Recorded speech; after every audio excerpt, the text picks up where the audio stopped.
This is where the personalities and power players of Kansas come to share their secrets of success and insights on life.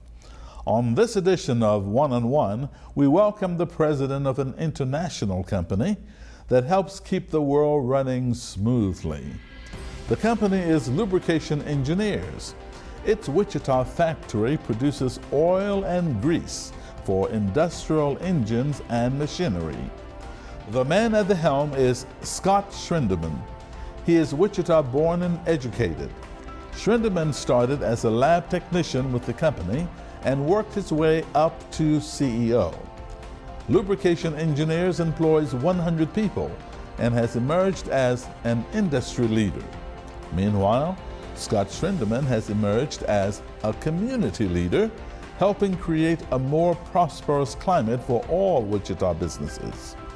He recently served as chair of the Greater Wichita Area Chamber of Commerce and has studied the successes of other cities in hopes of bringing some of their winning ideas to the air capital.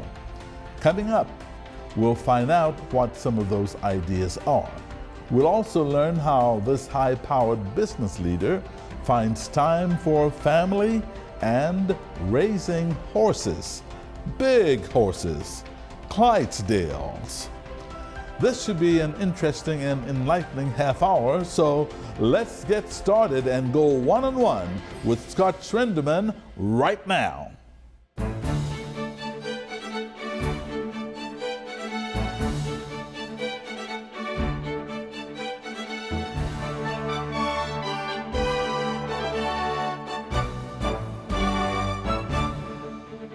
Hello and thanks for joining me. I'm Victor Hogstrom, and I am excited to welcome Wichita business leader Scott Schwindaman to the program. Scott, it is exciting to have you. I've heard so much about you. I've heard your story, and we want to talk about it and share this wonderful story with our audience. Great. Glad to be here, Victor. Now, you are the president of LE, that's Lubrication Engineers. Yep. But you started as a lab technician at Lubrication Engineers. I know you had a prior career before that, but similar. Right. But tell us first, what did you do before going to Lubrication LE, to be brief? Okay. And how did you rise to the top? I mean, I like to be like you when I grow up. Well, you know, I was born and raised here in Wichita, Victor, and I went to Wichita West High and had a counselor. I was looking for a job and said, hey, there's a company down along the river. There was a company in Wichita called Southwest Grease and Oil, and they made grease and oil, and they were looking for a laboratory technician. So while I was in high school, I went and applied for that job and was fortunate enough that I got that job, and that's been the career of my life there. And I worked for Southwest through 1981. We made Lubrication Engineers products. Prior to that, they did not have a facility. They decided to build a plant in Wichita, Kansas, though they were located in Fort Worth, Texas. And fortunately, they hired me to come to their brand new facility in 1981 and be the laboratory technician, making sure that their products they were making were quality and everything. And so with that, I went to Lubrication Engineers in 1981. And then after that, I always tell people I envisioned where I wanted to be. I had a person early in my life tell me, you know, you may not know how to get somewhere, but think about being there and you'll be surprised what happens and what you accomplish. And so I always thought, well, if I could just be the quality control manager before I retire, that would be a great thing. And so in a matter of 5 years of employment with Lubrication Engineers, I was that QC manager. To be that quality control manager, though, I had to go to school. My high school education wasn't enough, and so I enrolled at night school out at Wichita State, and that's where I got my engineering degree from. From that point, I thought, well, you know, I've accomplished this a little quicker than I thought I might. So how about research and development? I'd really like to do the research of new product development. And in the next 5 years, I was promoted to research and development manager. And really the story just kind of continues from there. I thought, well, you know, could I run the whole facility? Another 10 years before I got to that, and then just continued on up through the ranks to where today I'm the president and CEO of the company. Well, congratulations. Thank you. And this is the second place you've ever worked in your life. That's right. That's right. Did you ever think you would go into the lubrication business in your life? What were you thinking when you were growing up? I remember going to Southwest when the counselor told me there was a job over there, and it smelled terrible, and it wasn't very clean, and I thought, this is not what I want to do. I'd kind of thought that I would like to work in a laboratory, but more in the medical laboratory, not in an industrial laboratory. But as fate had it, this has been a great career for me. So how did your background growing up, your childhood, prepare you? Where did you get this spunk that you have, this determination? Determination. At an early age, my father passed away when I was 10 years old. And so because of that, I was fortunate enough that he had a very good colleague that he worked with at Boeing, who was a vice president of Boeing, kind of took me under his wing. And Mr. McFall really started to teach me, though I didn't recognize it at that young age, how to conduct yourself and how to look at opportunity and how to make money. And so I've always been entrepreneurial and driven, and I think it's really the work ethic that was instilled upon me. My father, before he passed, we had a farm in West Wichita, and it was a truck farm, so we did vegetables and fruit, and I worked on that. And then Mr. McFall had a farm in western Sedgwick County, and I worked on that farm along with working at his family's farm, which was a large farm out by Pratt, Kansas. So a strong work ethic and long hours is what will make you successful. But to run a business, you have to have a sense for business. You know that. Oh, yes. And you're not in a nonprofit like KPTS is. So how did you develop that sense for business and profit making, networking, expanding the business? Because you touch many lives in this business, employing 100 employees here in Wichita, but a whole lot more all over the world. Tell us about that. Well, you know, as far as how did I learn to do the business, Victor, really came down to the mentors that I've had in my life. Mr. McFall was a strong mentor to me, and even after I went to work at Lubrication Engineers, I would talk to him about what was going on in the business, you know, my viewpoint of maybe how the management was managing the business, and he would give me insight. I had another strong mentor also that came into my life, and he was the CEO of Lubrication Engineers at that time. And I always tell people, don't shy away from the bad mentors in your life. And this gentleman, I would relate as a bad mentor. Everything he did was what you didn't want to do in a for-profit business. And so I experienced that, I watched and I learned from that. And at the end of, he's since passed, at the end of his life, I had an opportunity to spend some time with him in his final days, and we discussed a lot of the different things that had occurred that I observed. And his comment was, I'm glad that you observed all the things that I wasn't doing right, and you changed those. And I've also had other great mentors. So I really think that's what's helped me and gave me the business acumen, and along with my education at Wichita State. Right. So you're saying mentorship is also important? Mentorship is hugely important. Right. So what is Lubrication Engineers? Exactly what do you all do? Because I know you do some fascinating things that our audience would be interested in hearing about. Okay. At Lubrication Engineers, predominantly we're a manufacturer of lubricants that are used in heavy industry. So if you were to go to a U.S. steel factory, you would see our products being applied to the big strip mills. If you were to go to a food plant, some of the largest chicken producers here in the United States, you would see our products being used not only in the chicken production, but also all the vehicles that move that product throughout the United States. If you go to our international business, you will see us across the world in the Pacific Rim, up into Europe and South Africa. One of the things we do in South Africa, and that was our first international business, is we take care of the diamond mines in South Africa. So just a variety of industries that we're in. And in the United States, the space shuttle, Disney World or Disneyland or both? That's right. We do. We take care at Disney. While we don't take care of all the lubrication, years ago when Disneyland first started, Lubrication Engineers had a sales representative in the area of Los Angeles who visited with Walt Disney and applied our greases to their roller coasters at the first Disneyland. And since that time, we are the only company they'll use on the coasters. Now, roller coasters are really changing, and we're going to air rides, so the lubricants are becoming fewer and fewer. But it is a great story of working with Walt Disney and the Disney Corporation.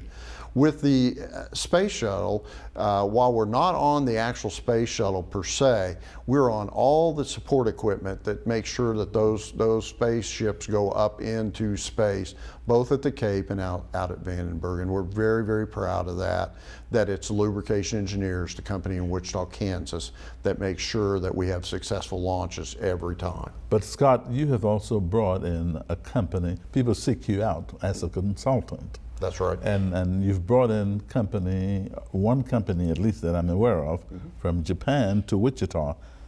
Tell us about that side of your life and your career. Okay. We did do a joint venture with a company, Kyoto Yushi. They're a manufacturer of lubricants for the automotive industry. And every car each one of us drives has a little bit of Kyoto Yushi lubricants in it. They control almost worldwide market of the automotive manufacturer. They needed a lubricant manufacturing facility in the United States, and they sought out a partner here in the United States. They approached us 3 times to have us look at building this facility, and quite honestly, I told them I really wasn't interested in doing it. But the 3rd time, it was a charm. There was a check slid across the table. My CFO told me, you're going to do this project for them. And so we were successful in building a facility in Mays, Kansas for them that finished last year. We're in test production, and we will go in full stream production at the end of this year. So we were very proud that they selected us. It's been a very unique experience for me. The Japanese culture is much, much different than we have here in the United States, but we're very proud that they came and located their facility here in Wichita. Now, you have 100 employees here in Wichita, but That's right. A whole many other lives your company touches around the world. Right. Tell us about that. So, we reach out to over 70 foreign countries that we distribute our products into. And a few years ago, I asked my group, I said, hey, can you tell me how many lives does LE really impact?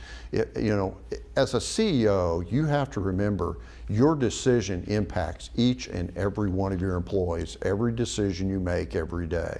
And they came back to me with a figure of 1,200 people are directly impacted with decisions that we make that make the business either successful or could impact the business negatively. So what has changed at the company since you've taken over the leadership? When I took over the leadership, being in this industry as long as I had been before I did take over, I had noticed that we needed to diversify our offering. We were selling lubricants, and that's all we were doing. And so we had an Australian company approach us, and they made an accessory piece of equipment that we could sell along with our lubricants. They asked me if I could help in that distribution in the United States. We formed a partnership, and we took that business from being about a $4 million business to a year ago they were sold for $70 million. And we're very proud that we were able to partner with them to help them grow their business. With that success, we had another business come to us out of Nashville, Tennessee, and we did the same thing with them, and we've replicated that now, Victor, 14 times. Wow. But you also serve as vice president of another company, Alpha Biosystems. That's right. What is it, and what does that company do for people? Again, trying to diversify ourselves and take us across all the other platforms. I love technology. And when somebody tells me that it can't be done, that is when I really get excited about things. So this here was an upstart business here in Wichita owned by another business, and they make a product that is naturally occurring with microbes, and we put them into the soil, and instead of putting chemical fertilizers into the soil, these actually release the natural ingredients in soil to help plants grow stronger, produce bigger yields. And particularly in the corn and the silage area, we can increase those yields. And so that company has continued to grow. That was a very slow development. Almost thought it was going to be a failure. And we were so ahead of the marketplace, but it's now catching up, and we're getting strong acceptance in the ag area. Wow, that's impressive. What do you think would make Wichita more attractive to cutting-edge companies such as Apple or Google or some other large company? I think we just need to promote Wichita to those types of companies. You know, I hate the term flyover state, Right. where they talk about Kansas being that. When people honestly see what's here, when companies see what's here, they understand why they want to locate their facility here. The head of the Japanese company, when he came to Wichita, he pulled out a chart, and it showed that Wichita wasn't growing as well as some of our surrounding cities, Tulsa, Oklahoma City, Kansas City. We as Kansans, we see that as a negative. Mm-hmm. He saw that as a positive, because he said, there's a workforce here, and I know people here know how to work, and they know how to innovate. And so we want our facility here. I really don't want it in those cities that are growing and becoming larger. And I think if we can get that message out to the Googles and all them, more and more of them will come and locate here. Do you believe that Wichita struggles a little more than other surrounding cities? I do believe we And struggle. why is it? I think it's really, we're very humble people, and we don't brag about what we have here, and we really need to tell the story to people when we're traveling about the great things that are going on here in this city and in this region. And if we will do that, great things will happen. You know, I tell people, if you don't say I am, who will say thou art? That's right. Yep. That's right. Yep. That's absolutely right. So we need to do that in Wichita, that's you're right. saying. That's right. Okay, let's talk a little bit about some of your passions. I know that Joyland, the former Joyland, was a huge, All right. or is a passion of yours, and That's you went to it many times growing up That's as a right. kid. Tell us about why. Oh, Joyland was just such an iconic feature of Wichita. If you were a child growing up here in the 50s, 60s, and 70s, even into the 80s, all your school parties, the best school parties, were always held at Joyland. And to be there with all your friends and the enjoyment that was had at that facility, it was second to none. And if you're my age and a lifelong Wichitan, it brings back very fond memories. And so with the fact that Joyland has ceased to exist, trying to keep some of those artifacts in place so our future generations can enjoy them. I really want my grandchildren to understand what Joyland was and what it meant. And so I've been very active at Botanica in making sure that the carousel from Joyland is properly located and displayed properly so that all can enjoy what we enjoyed when we were growing up. And so you are helping move that the carousel over to Botanica. Right.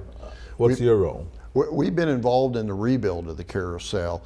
We're going to provide all the lubrication and all the things that are necessary to make sure that the carousel runs every day for everybody's enjoyment, and also, helping make sure that the funding's there, because it is a large effort to get the carousel moved over there and restored due to its age. Right. I understand it had a train too that ran through Joyland, and it's parked somewhere. That's right. We have a train that was built by Chance Manufacturing, a Wichita company, and I think it would be great. I've talked to Marty over at Botanica. How great would it be to have the Joyland train run between Botanica and Cowtown and really bring back that piece of memory of Joyland also? Do you think that'll be possible ever? Oh, I sure hope so, Victor. I hope we can get that done one of these days. You also do something that's interesting. You raise horses. Not simple horses, Clydesdales. That's right, yes. We are a breeder of Clydesdales. I live on a farm south of Goddard, Kansas, and there we raise our Clydesdales. And again, like I told you in some of the other business things, even in my personal recreation, I like to do things that are hard. And I can see that. We bought a horse. We bought a Clydesdale for our daughters when they were growing up. They wanted to have a horse to ride. I really thought it would be a thing that would go away fairly quickly, and we went from one horse named Lady to where today we have 37 Clydesdales on the operation. 37. And we're breeding and we're training, and we have black Clydesdales, and that is a recessive gene in the Clydesdale, and it's very rare that you see them. And just last year at the World Clydesdale Show, which is only held every 5 years, we had the reserve junior champion World Clydesdale Stallion. So we're very well known in the Clydesdale breeding. Do you sell them? We do sell them. We take care of Busch Gardens and SeaWorld. We are the exclusive supplier to them. While they haven't bought much recently due to some of the issues they've had with the Shamu the whale and stuff, we still enjoy talking to them and also talking to the guys at Budweiser too. So you and your family enjoy the horses. Mm-hmm. What else? Tell us about your family. Your kids. Yeah, I have. Of course, the kids started this horse operation with us, and today they're still actively involved. My children are in their 30s, and I have grandchildren now, and they're involved with the horses. And of course, my wife, she manages the operation at the farm. She's a retired nurse and has really taken on that piece because of all the other things I do. I don't get to spend as much time out there, but I still enjoy going home and seeing the animals. So what does achieving mean to Scott Schwindaman? Achieving to me really means at the end of the day, when I'm retired and I'm at home at the farm and I'm sitting on the front porch and maybe I used to tell people I'm looking at the newspaper, but maybe we'll be looking at some iPad or device. But I'm looking at that and I see somebody that maybe I touched and they become very successful with their business or with their work that they're doing politically. And I had some capability to help them get to that point. That's success. That's achievement there. It's not about what you have or what you've done. It's how did you pass that forward? How did you help that next person? To me, that's the most important thing. Define Scott Schwindaman for us.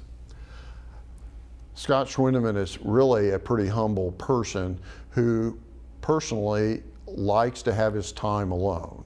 I always tell people the greatest days for me are out in the pasture with the horses or honestly working at the farm sitting on a tractor. But I really enjoy people too, and I enjoy helping somebody if they're trying to achieve something. That really defines me, is how can I help you move forward in whatever goal you have.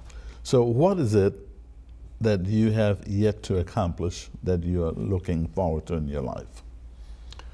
I think right now I'm looking forward to slowing down just a little bit and really focusing on family and focusing on the farm and having some downtime. My day typically starts at 5 to 6 in the morning and it typically doesn't end until 7 or 8 in the evening. And I'd like to slow that down a little bit. I'd like to do more work with the community. I've been very active in this community. I think there's more things I can do to help coalesce and bring unity together to move and advance this community forward. Well, based on that, if you had the sole authority to make a decision to change Wichita or Central Kansas, to make changes, creating that vision, structuring it differently, what would that be? Well, you're softballing me up here, but I will give you my opinion. I think our downtown core, we've seen great revival in it. 5 years ago, 5 years ago, you'd go downtown, you would see nobody on the weekend. It was a ghost town. Today, it's vibrant. There's people moving around. We have great venues, whether it be food, entertainment, and we really need to continue to move forward on that. And the mayor's done great things with the ballpark and getting that development up and running. But we have got to move forward with our arts. And we have to have a world-class performing arts center in our downtown core. And we need to have world-class convention centers. You talk about bringing companies to Wichita. when I go to conventions, I also see that city. And if you're not bringing leaders to your city for a convention, they'll never see your city. And we have to have those facilities. Our music theater is next to, I will put us up against anybody in the world. Every year, me and my wife go to New York City for theater because we love theater. And I will tell you, what we do at music theater and our traveling theaters, it rivals everything you would see in New York City. And I've been to other cities our size. They do not have what we have here. That is another hidden gem that we really need to let people know about. So if you did not achieve anything else but one thing more in your life, what would that be, Scott? What I would like to achieve, one more thing, is to do what I just talked about, and that is to be a part of making this community, making quality of life in this area better than it is today. And I also would like to continue my work that I've been doing on diversity and inclusion. This community is very diverse, and we need to work on that, because that's our future workforce here, and they will bring great things to us if we continue down that path. You served as chairman of the board of the Chamber, Yes. Greater Wichita Chamber of Commerce, for 2 years. How satisfying was that? It was greatly satisfying. The people I got to meet and build those relationships with them and listen to their visions and their desires for the community, I always loved that, because I kind of consider myself this mediator. I want to hear all viewpoints, and then, okay, what's the commonality that all of us can get behind to move that vision forward? And so being that head of the chamber allowed me that, to get to know all the community leaders, the people who are really passionate about this community, and how do we move that forward. One final question. If you were placed on an island somewhere and asked to only take one thing with you, what would that be? Just one thing. One thing with me. That's a great question. I don't know that I have an answer. I've never thought about that. And that's what you're good at, is asking those questions. Oh, gee. let me think just a little bit about that. You know, I guess I would want some food. Food. Yeah. All right. I think that'd be it. That's because you have to survive. I got to survive. Scott Schwindaman, thank you so much. Thank you, Victor. For joining me one-on-one. Yeah. It's been fun. That's been great. Thank you. Thank you. And thank you for watching this edition of One-on-One. If you have a question or comment, shoot us an email, oneonone@kpts.org. Until next time, I'm Victor Hogstrom. Take care, and I'll see you again soon.